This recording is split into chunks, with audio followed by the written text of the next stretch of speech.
My name is Irene Kurka and I welcome you to this podcast, Neue, Musik, Leben. This is in general a German podcast about contemporary music and inside knowledge about musicians and music making. But once in a while, or maybe more often, I do some episodes and interviews in English. This actually is my 9th interview in English, and I will come to that in a minute. I have studied classical singing and music, but I love to sing contemporary music, and I do that a lot. And if you would like to find more about me and you would like to meet me or hear me sing on the internet or live, please look at my website www.irenekurka.de. I will put this in the show notes for you. There you also have the option to subscribe my newsletter, which you will get about once a month, where I tell you where I'm singing and what this podcast is doing and what episodes will come up. In this podcast, I will talk with you on themes all around music. I share with you behind the scenes, insider knowledge, and I want you to bring the human beings out of the new music world closer to you. And I say thank you to all of you who have written to me in the past and given me feedback for my podcast. This is very, very touching for me, and it also motivates me to keep going with this podcast. I also like to mention, and I'm very proud, that I'm cooperating with the newspaper NMZ called neue, musikzeitung, which is one of the biggest German music papers in Germany. And I will put the link to NMZ into the show notes for you. Today I have a very interesting interview for you with the music theater director Nina Brazier. She comes from Great Britain or Wales, but now she has been living and working for a while in Germany, lately at the opera in Frankfurt. And I think she tells you great things about how to direct an opera, what the differences are between directing whatever, a Mozart opera or a contemporary opera, and also how it is to be a female director. And she also gives you very, very good advice how to actually, get a directing job in Germany if you're from a different country, like she is. So please enjoy the interview with Nina Brazier. Hello, Nina Brazier. I'm welcoming you here to Düsseldorf, and I'm so happy that you're here to do this interview with me. Thank you very much for having me. Great.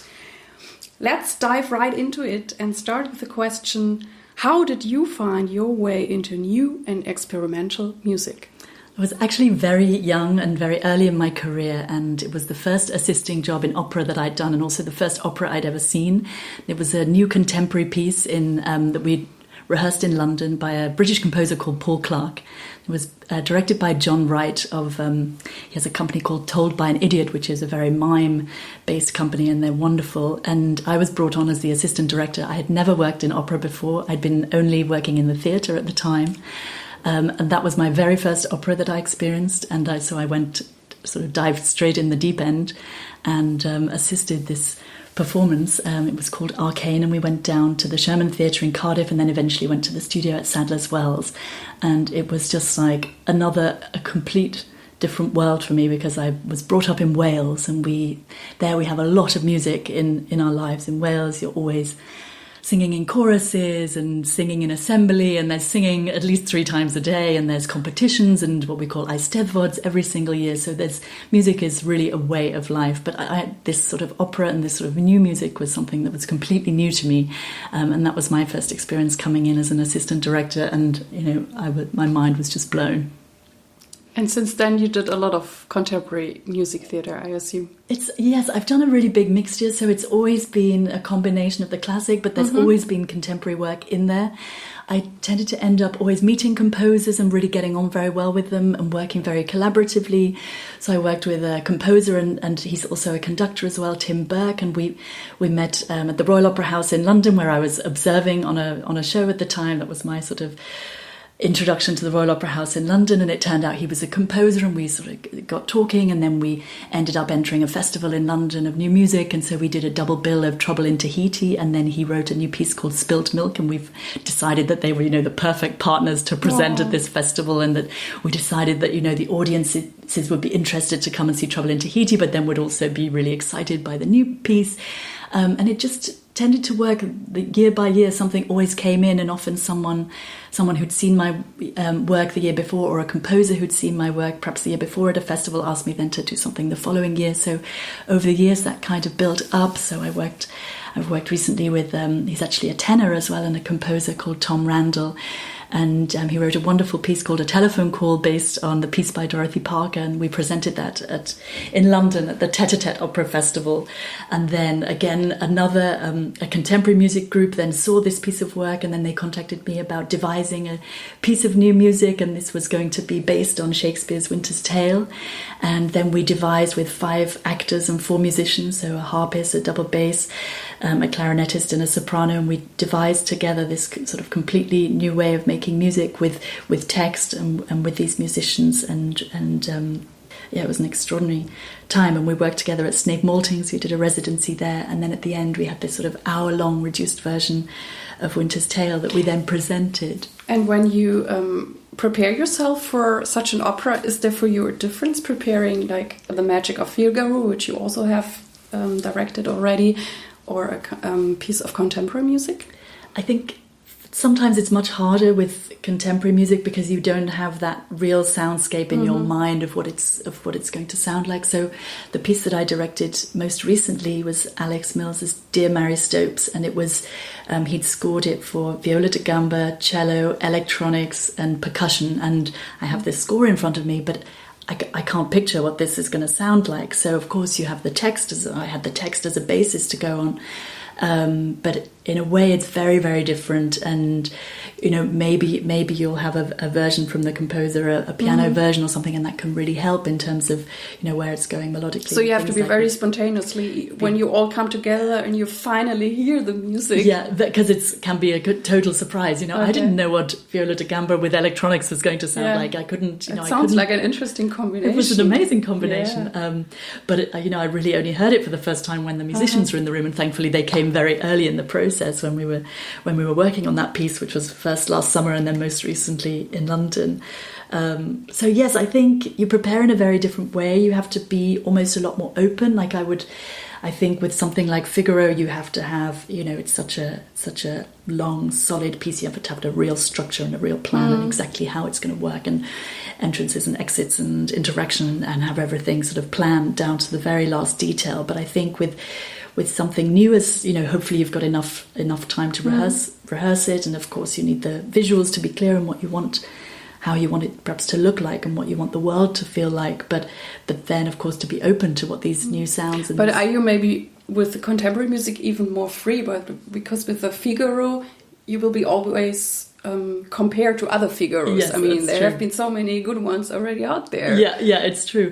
I think yes, in a way you are completely free. I found often working with composers, with contemporary composers, that they often have a very clear visual idea as well. Yes. So in some ways you're very open, but I think it's also, from my side, I'm a very big collaborator, and I find that you have to also accept that they will have often something very clear in mind for how it's going to look or feel.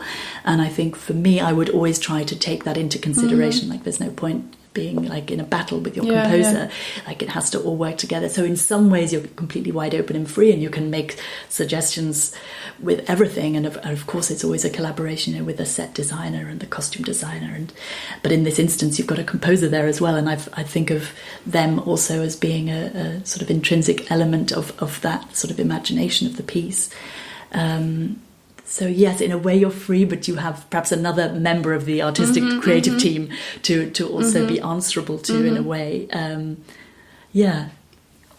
I think it's great that you say that you really cooperate with a composer as well, because I also heard that a lot, that they often have a very specific idea, and sometimes when the director doesn't react to it, they're kind of also very disappointed. Yeah.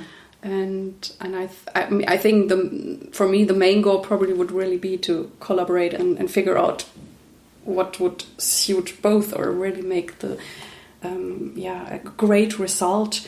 You already mentioned it, that you also like cooperation. That makes I like that personally a lot too. But I also know a lot of directors who maybe whatever more the old generation that think more in hierarchy, and whatever the director says, that's the only important word.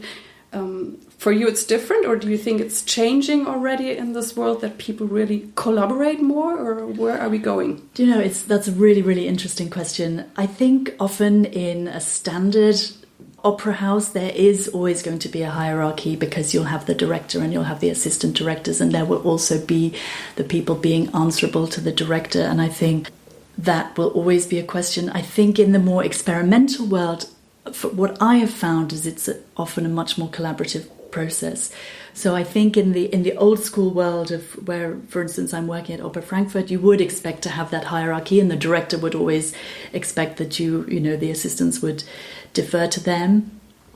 But I think in the experimental world, what I found is I enjoy working as a collaborator in that way, and it's always, for me, always made the work stronger. And I think, if, for instance, sometimes with a composer you might have a different opinion about how something's presented, and they have an idea, what you have to do is have a better idea and sell it to them. And if you can't, well, there's a reason for that, and there's a reason they have a visual in their mind, and when they were composing that they felt that something should be presented in that way. So you have to, I think, really work hard to see someone else's point of view, and to either encapsulate that or give them a better idea, present them with something that's really going to win them over and say, oh, actually, I was thinking of it like this.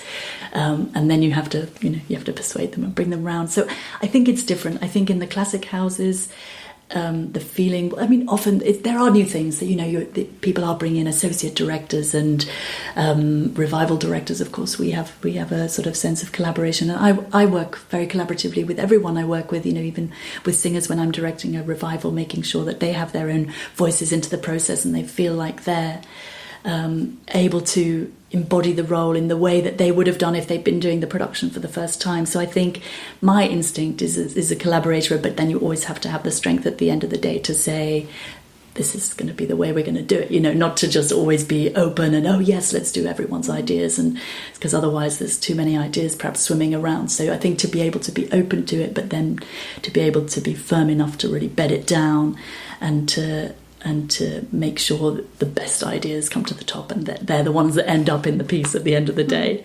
So I think there's a mixture. You have but it's to be a fantastic question. Flexible, to react to everything. What are the qualities you most appreciate in the performers you work with?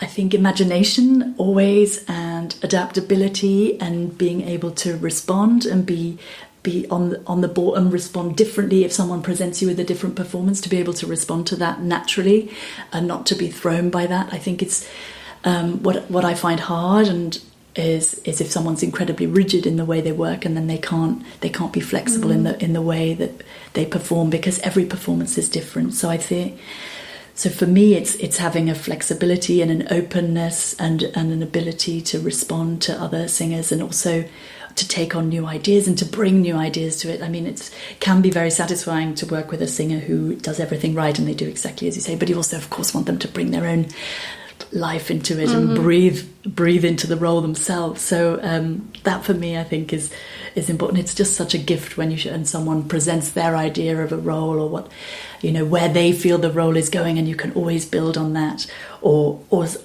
suggest it goes in a completely another direction. And if just that people are open and can take those ideas, I think is that's priceless. Great. So when you do the contemporary productions, how do your friends, family, colleagues and audience react to that sort of music, and how do you deal with their reactions? Oh, that's another good question. I mean, I've done some very quirky pieces, I suppose, in my time, and they've had really, really mixed responses. You know, I have an uncle who's himself a music producer, a pop producer, and he just will not see anything operatic at all. He says he won't come and see anything with these screechy voices, is how he puts it. So there are some families, some of my members of the family, who would just opt out of it and just, it's not for me, and they'll come and see a spoken word piece I do or a theatre piece that I do. On the other side, people can be incredibly open. You know, I mean, I think it's hard because your friends and your family, of course, are your biggest fans. So they can always find something positive to say. And I've been very lucky. So I don't know, maybe they say different things behind my back, but maybe I've just got away with it lightly. So far, my friends and family have been my biggest fan club. But I don't know what they say behind closed doors. So I'm sure they're still your fans. I hope so. Trying to think of the more obscure things I've done. You know, the thing that was quite risky for me was this collaboration I was mentioning with the 5 actors and the 4 musicians, and they're wonderful musicians called the Hermes Experiment, and we it was partly improvised and partly set, and the text was set, so I reduced the text from Shakespeare's The Winter's Tale. And that was, for me, that was incredibly new, because they'd seen a production the year before, and they'd come to me and asked me to do it, and they'd asked me to devise it. And I couldn't really remember what devising was. It had been a long time since I'd been at university, and I think we'd done a module on devising, or maybe I even had at school when I was doing my A-level, we'd done something on devising, and I was like, I don't actually remember what devising actually is. And I sort of looked on my theatre bookshelves and found this like devising handbook that was clearly meant for, 18-year-olds or something. And I was like, okay, then let's look into what this is. And this piece, I think, was a real experiment. It was a huge experiment for all of us. It was the first piece of theatre that they'd done as a group of musicians. It was the first piece like this that I'd done with 5 actors and 4 musicians and putting them together. And it sort of became this amalgamation of text and music and solos and monologues, and completely integrated. And I think that was probably the thing that I was most curious about, what people's reactions would be. And sort of almost in a way controversially, we presented it at an opera festival in London, at Tête-à-Tête, the Contemporary Opera Festival in London, which is an excellent festival. And I sort of felt a bit fraudulent, because really it wasn't an opera. You know, there was not one singer in it. It was these 4 musicians, and it was 5 actors, and it was text, and there was rhythm, and there was music, and there was...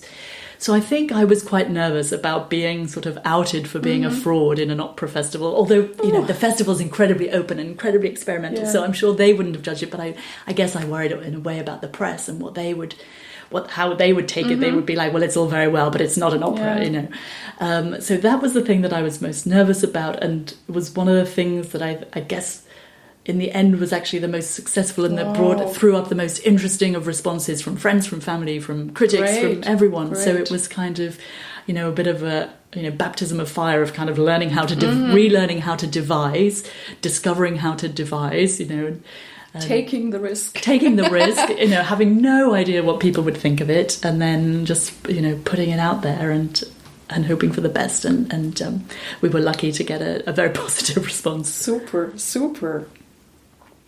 Do you think there is prejudice against new music? And if so, how do you want to see things change, or what are you doing help bring about a change in the attitudes? I think there is in the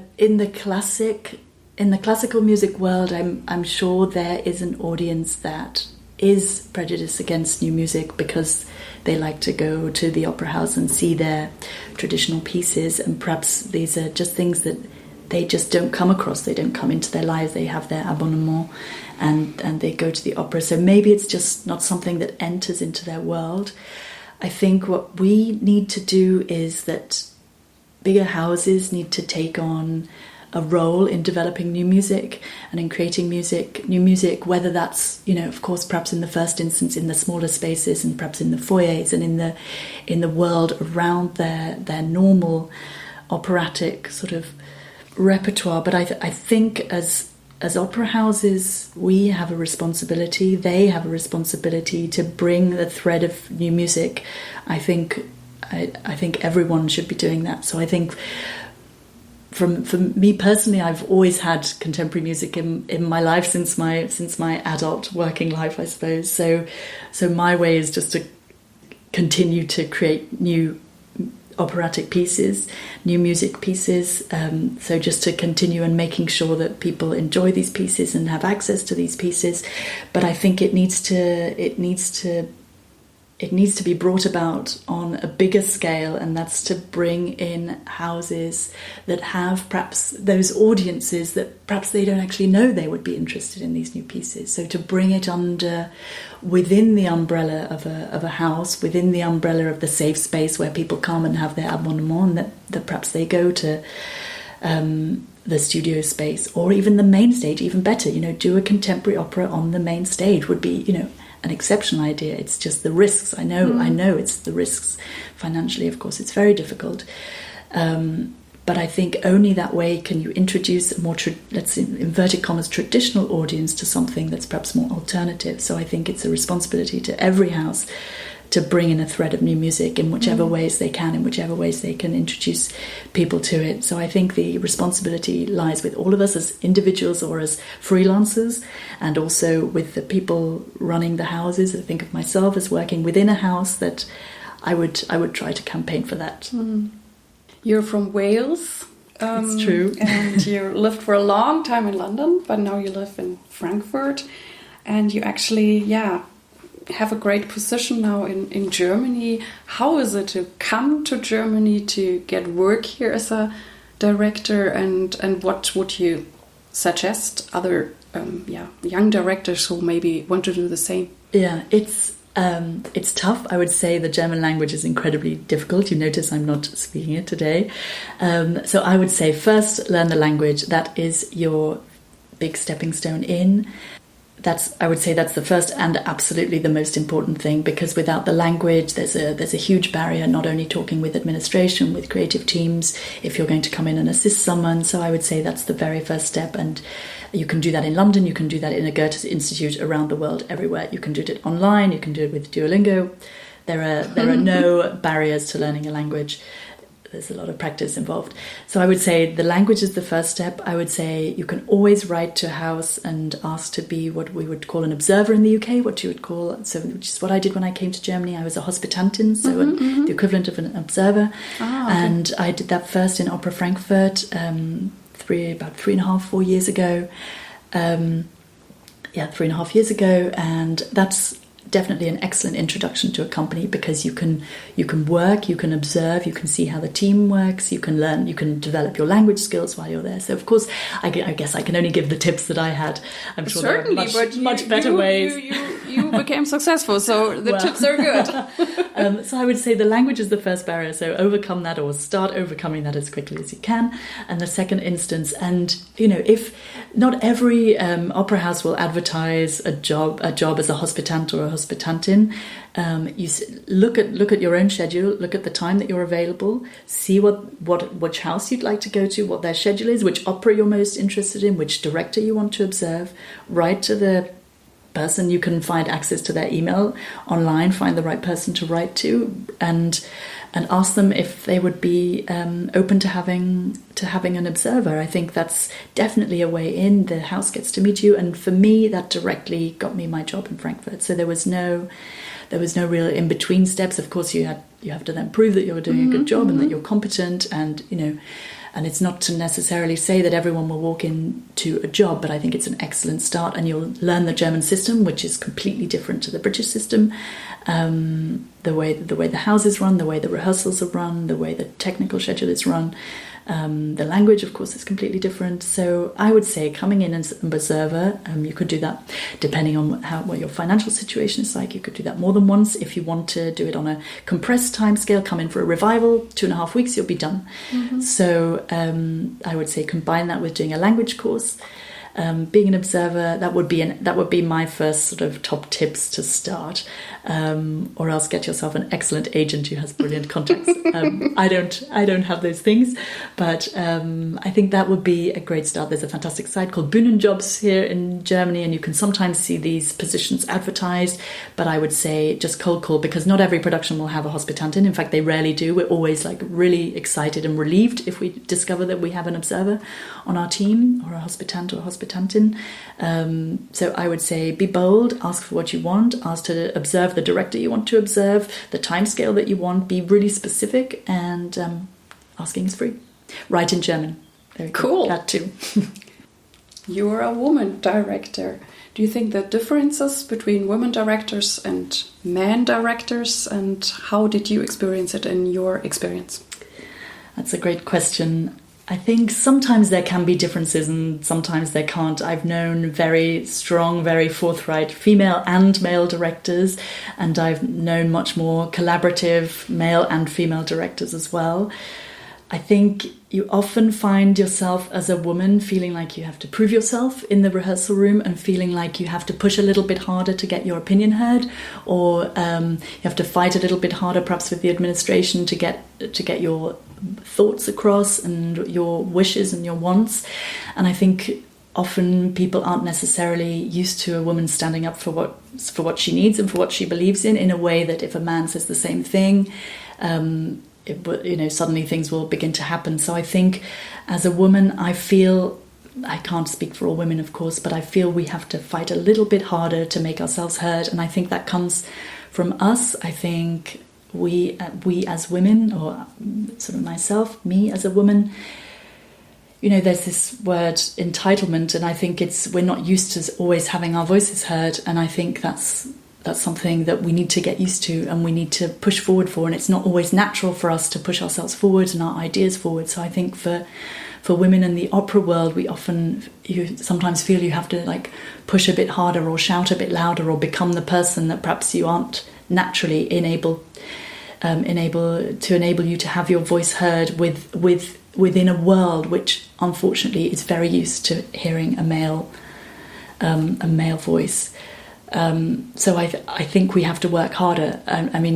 I hope it's not always the case, and I hope it's that people will listen regardless of who that voice is. And of course, what it is that you're saying is relevant, and you need to be saying something relevant and interesting and worth arguing for or fighting for, or ideas worth presenting. But I've seen in rehearsal rooms where I've assisted or where I've directed, where people can find it very easy to cut a woman down, and sometimes as a woman it's very easy to be cut down. So I think practicing in getting your voice heard, and in feeling comfortable that you have a right to speak, in the rehearsal room, in the home, everywhere. It's important for us as women. So I think for now we have to work a little bit harder, so people are more used to hearing female voices in the rehearsal room, in the opera house, in the management. It's a real sadness to me that any day of the year you can walk into an opera house anywhere in the world, and you can see an opera that's directed by a man, composed by a man, probably conducted by a man. You can walk into many opera houses, and I think we just have to keep stepping forwards and getting our voices heard in that world. And if there's a day where I can walk into a house, and I hope maybe it's already today, that you can go in and you see an opera that's composed by a woman, that's also directed by a woman, that's perhaps also conducted by a woman.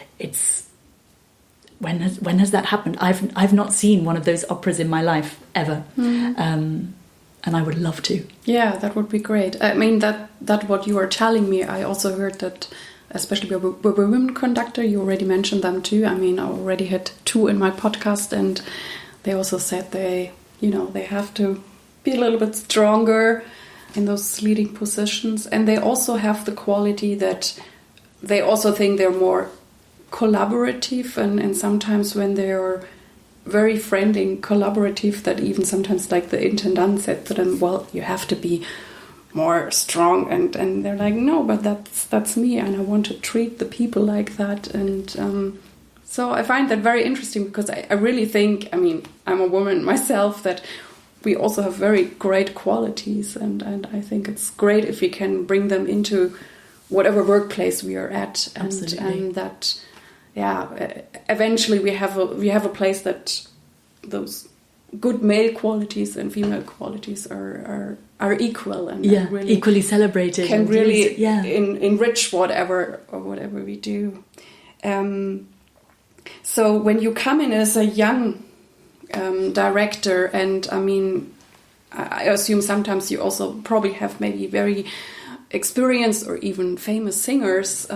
How is that? I mean, I'm sure they're probably also both, that singers are very respectful and happy to work with you, but maybe, I don't know, if there are also sometimes people who are like, oh, she's too young and I know everything. I mean, I have experienced that. I think it flatters me to call me still a young director, but you can experience that, and I think the only things you can do against that is be incredibly well prepared and know exactly what you're there for, know the purposes of what you're doing. You know, if, for instance, mostly those instances when I've had to be in that position is if I'm reviving a fairly sort of high status show in a fairly high status house, or working on the revival or preparing it before, you know, the revival director arrives, and I think to be incredibly well prepared, to know exactly what needs to happen at any given time. So it turns out that everything you're suggesting is an excellent idea. I think you need to be able to, you know, ideally also you're able to speak in the same language as that person, so they're not able to dismiss you by lack of language. So I think being exceptional at your job is perhaps the only way you can get over people like that. And at the end of the day, you know, if it's something like directing a revival, or presumably also directing your own huge scale piece with well-known names, is where perhaps the hierarchy is a bit different, and then you do have a bit more status in the game.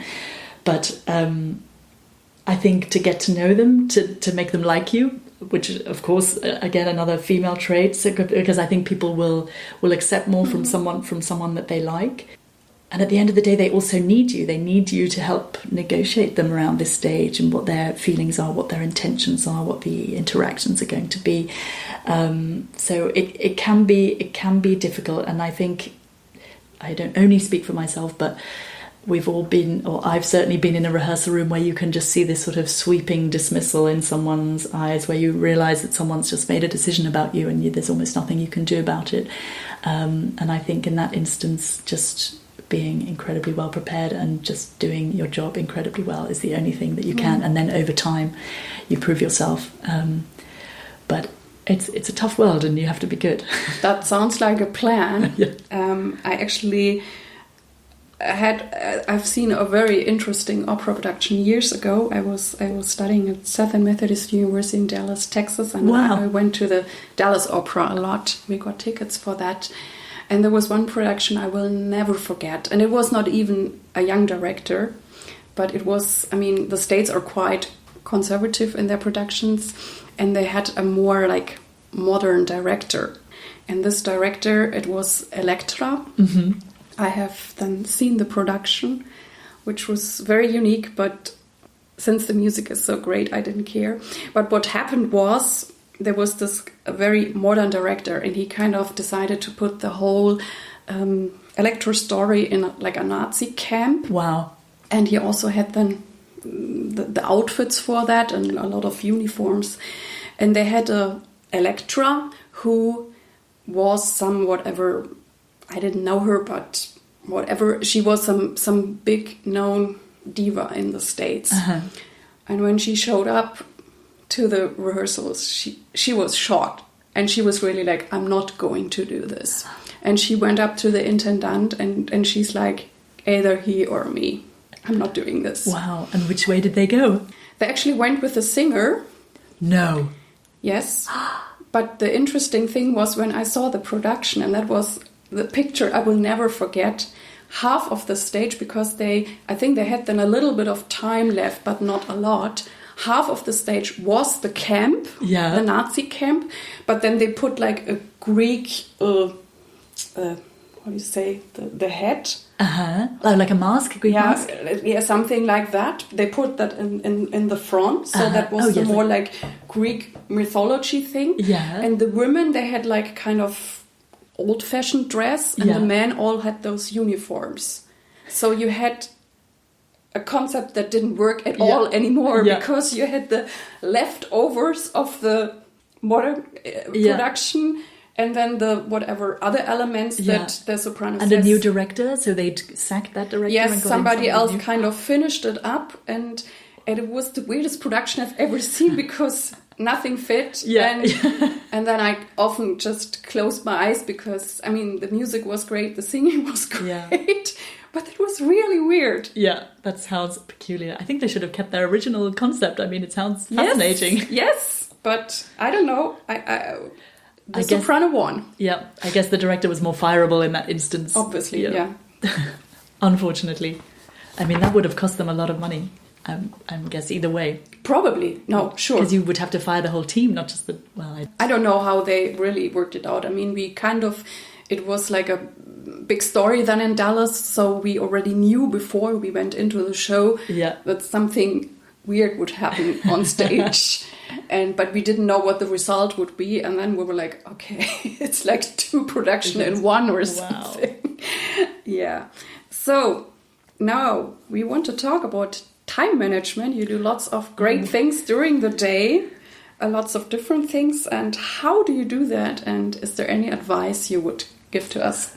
Well, I have to say that I found Germany extraordinary in the way they run their rehearsals because, so in the UK, we have a very, what I would call now I will say one of the pros of working in the UK is we have a very civilized rehearsal schedule, and the standard rehearsal schedule is 10:30 till 1:30, 2:30 till 5:30, and then everyone gets their evenings off. And then once you're in the theatre, maybe it's slightly different. You might have stage and piano, stage and orchestras in the evening, and of course lighting rehearsals and so on and so forth. So what's completely different about Germany is that in Frankfurt certainly, and in the other German houses I've worked in, we've always had morning and evening rehearsals. So you might be doing something like 10 to 1 and then 6 till 9 or 5 till 8 or something like this. So it kind of throws your time management into, my time management into a bit of a spin. I am getting used to it now. So this is my second season working in Oper Frankfurt. I think what we tend to get in Frankfurt is hopefully almost enough time to prepare for a revival, and then you're busy directing it, and then hopefully almost enough time to prepare for the next one, and then you're reviving it, and then sometimes you might get a gap in between, or maybe you can go away and do a job as a guest somewhere else. So you have to be quite careful with your time management. So I would spend the days when I'm preparing,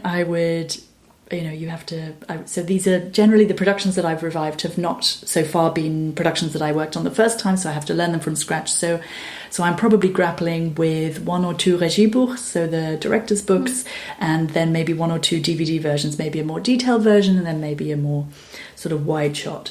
So I would create a whole new Regiebuch, and I would do all the complete blocking in my own words, because what I don't want to be doing when I'm running a revival rehearsal is like spinning through trying to translate German stage directions written in terrible handwriting. When you do this preparation, but then you kind of have the day off. I mean, you don't have to do it in between the 2 rehearsals. Hopefully not. Yeah. Okay. So you would hope in the planning, it sometimes works out well, it sometimes works out terribly. You'd hope in the planning that you would get, I would hope for at least, a couple of weeks to be able to do it in great detail. Some things take more than others. I did a huge revival before the summer of Damnation de Faust at Frankfurt, and that I needed to start preparing months in advance because it was so complicated and I was doing it completely alone.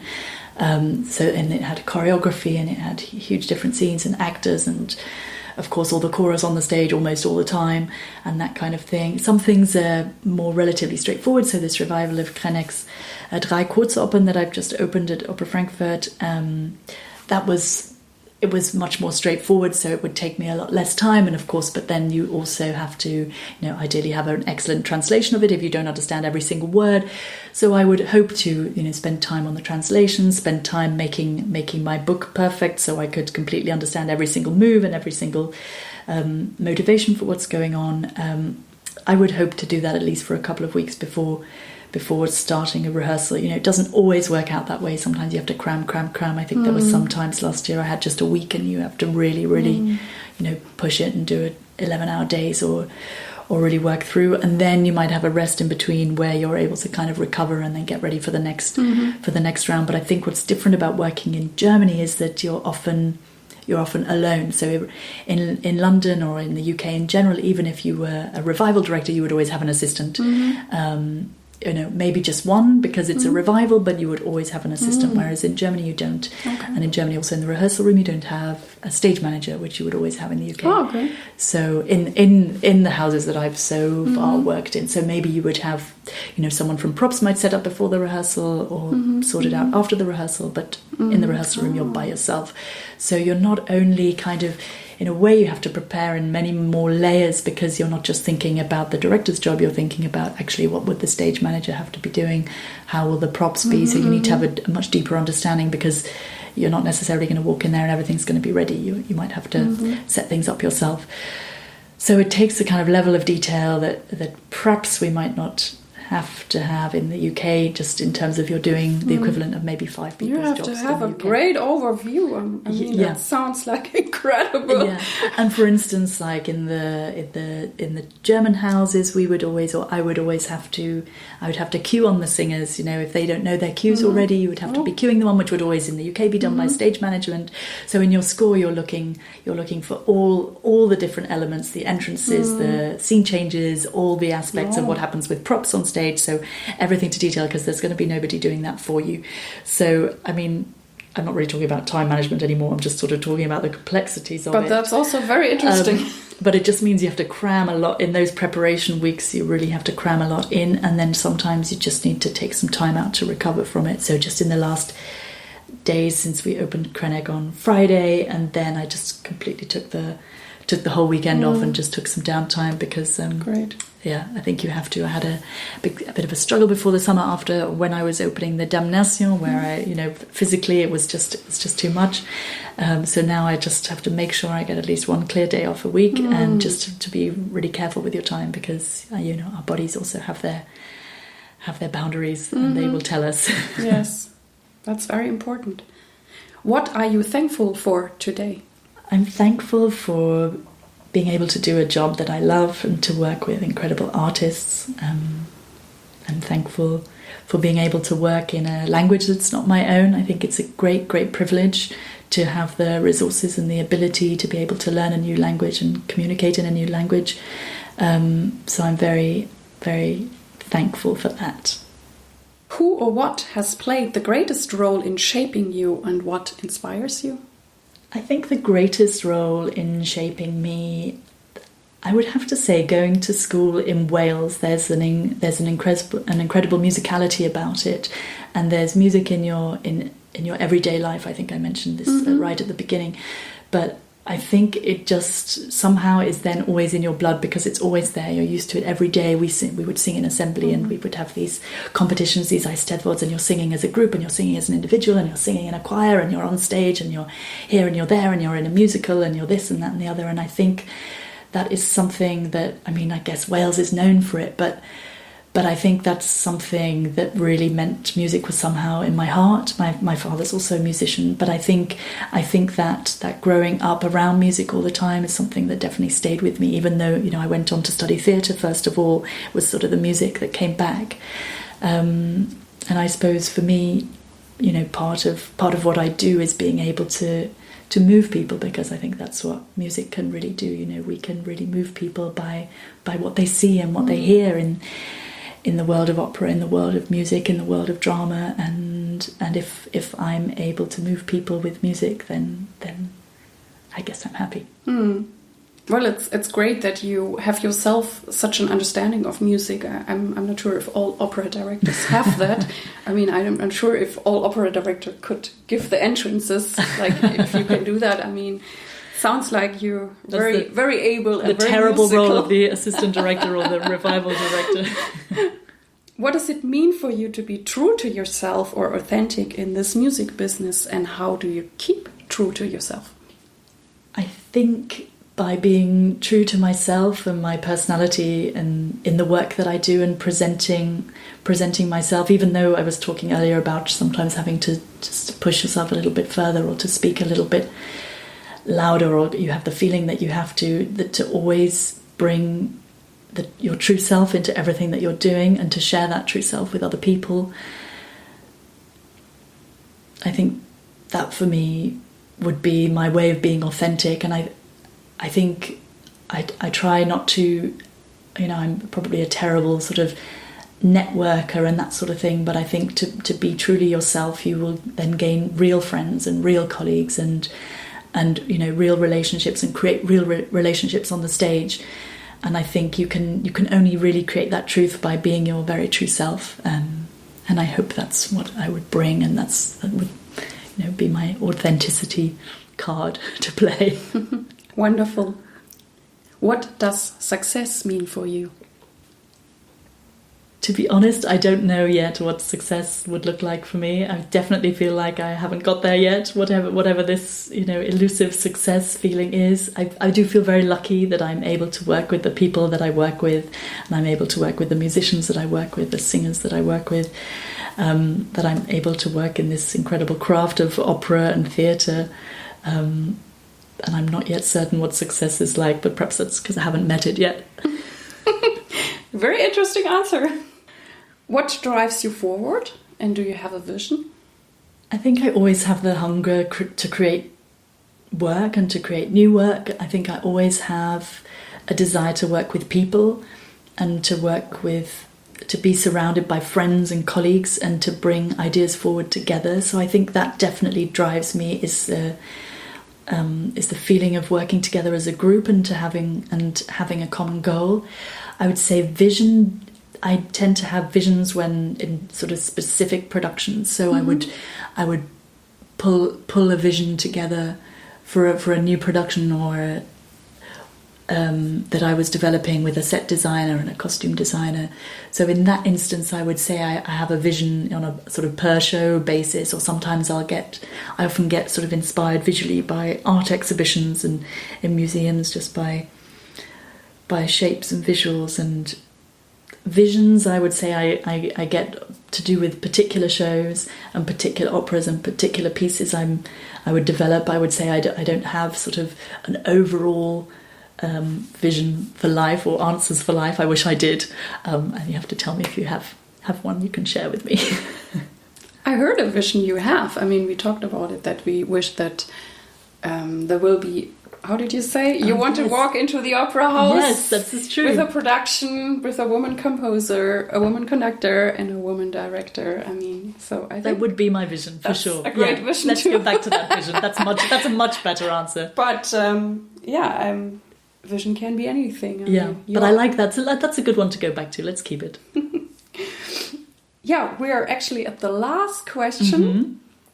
And I would like to know from you, which tip would you like to give young artists? Or I say it differently, is there a tip you would have wished that, or you would like to give your younger self, maybe one? So many. Oh, gosh. Well, a young artist one is a good one, because I've worked on a lot of productions with young artists, young singers back in the UK and now also here in Germany since the summer. And so I would say, well, I can't speak for every opera house, of course, but I once received from a singer an 11-page CV, and it included the details of every single side job that he had had since he was like maybe 12 years old or something like this. It was 11 pages, and this was a small company I was working for in the UK, and I was having to print out the CVs of these. So I used to spend, when I was looking at these CVs and we were deciding who we were going to audition and not audition, I was having to trim down their CVs because I didn't want to spend all of my printer stuff on an 11-page CV of a young artist. I didn't even have a double-sided printer. So I would say my advice to young artists would to be keep your CV nice and short, maximum 2 pages. Great advice. So that's my number one tip. I would say when I'm receiving messages from young directors or young singers, I think keep it short, get to the point. It's so much easier to answer an email that's very short and sweet than it is if someone spends a long time sending a really deep and meaningful email. It's just you feel like you don't have time to reply, whereas if someone fires you a quick email and you can respond quickly, it's so much easier. So I would say keep it short and sweet. Don't be shy about writing more than once. I know that can be different for singers, because I know people often, casting directors and things feel hassled by singers attacking them all the time. I would say going back what would I have done? I would have, it's ironic seeing my position is now a staff director, but I would have assisted less in my earlier days and pushed to do more of my own work. And it's an incredibly difficult system if you're working in that assistant directing and directing, because directing often at a small scale isn't bringing in very much money. So the assisting is what brings your income in and makes you able to pay your rent or whatever, if you're not lucky enough to have parents that can afford a flat or whatever. So I think it can be easy if you're a good assistant director to be caught on a cycle of it and you don't break out. And I think it's probably, it would have been much more helpful to me to have broken out of it a bit sooner and to push and develop more of my own work.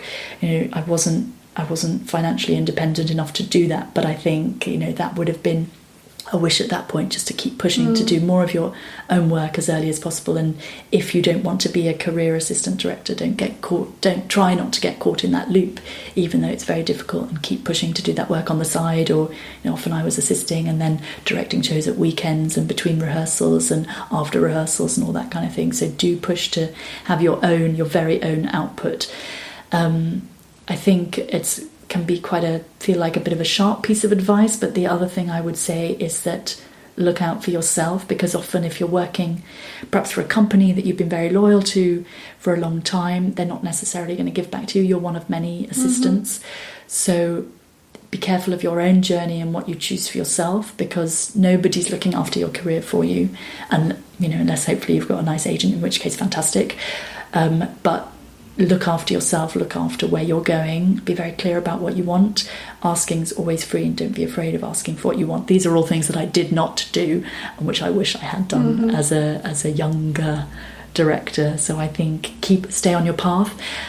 Hugely important, trying not to compare yourselves to other people. Yes. At your age, younger than you, older than you, how well people are doing, which houses they're working in, which languages they're speaking. You are on your own path, and the best thing is to try.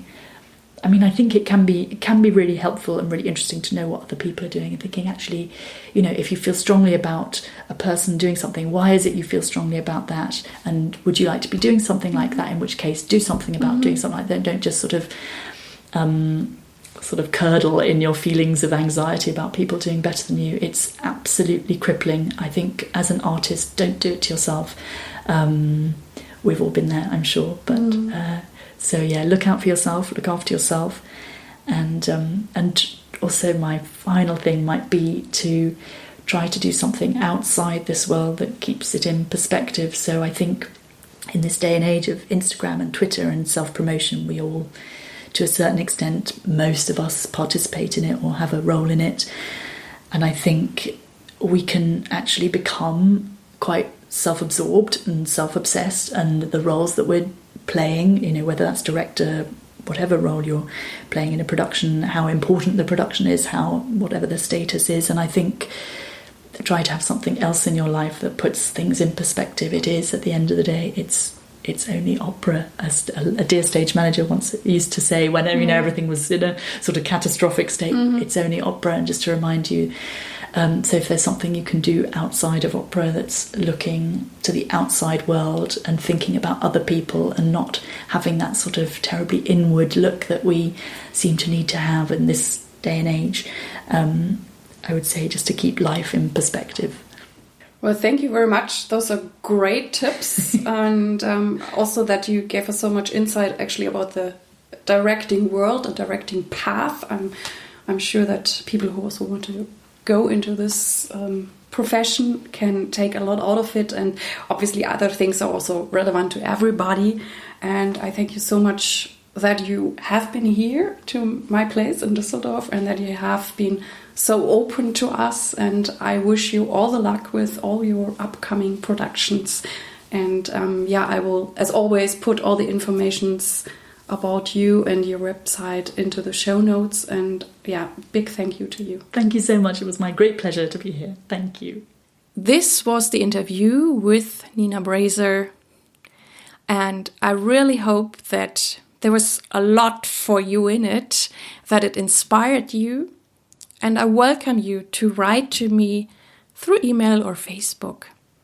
I'm very thankful that you tuned in today with me, and I would love it if you could tell your friends and colleagues about this podcast. I say thank you. I wish you all the best. Live your music, live your life, and see you next time. Yours, Irene.